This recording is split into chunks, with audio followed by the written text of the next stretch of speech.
de mec, musclé, beau gosse, qui kiffe les belles meufs. Les beaux de mon quartier, en vérité, je les aime. Celui qui a auparavant produit Serge Beno et tenté de produire DJ Arafat, vient d'annoncer une nouvelle qui découragerait les jeunes amateurs de coupé-décalé en quête de production. David Monceau est décidé à ne pas produire d'artistes du genre musical coupé-décalé. Il a ses raisons qu'il dévoile ici.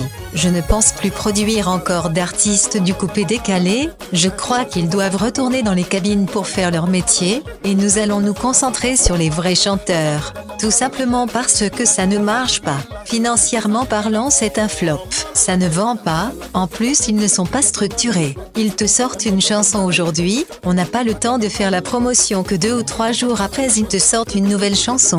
DJ Arafat par exemple n'est pas rentable. Beno c'est pareil. Ils gagnent peut-être sur les concerts, mais financièrement ils ne sont pas rentables. Le seul tube coupé-décalé qui a marché, c'est la Jet Set avec Dou Saga, où nous avons pu récupérer près de 100 000 €.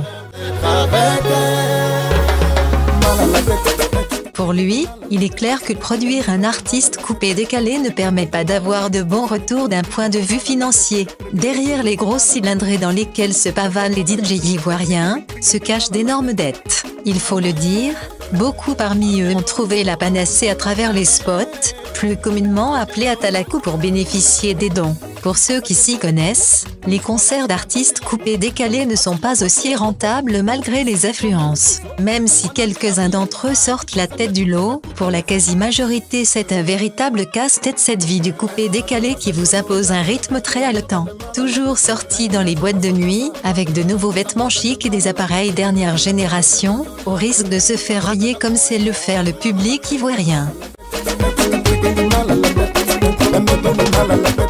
Pour en venir à leur musique, quoi qu'il y ait des efforts consentis dans l'originalité musicale, il n'y a qu'à regarder la qualité des clips vidéo pour se rendre compte que les moyens dont ils disposent sont limités comparativement à ceux de l'étranger. Toutefois, nous osons croire en l'avenir de ce genre musical. Tout artiste bien encadré qui s'y met, consciencieux de son image et qui saura bien manier les médias à sa guise, s'en tirera avec des distinctions à l'international et qui sait, pourra faire changer la vie de David Monceau.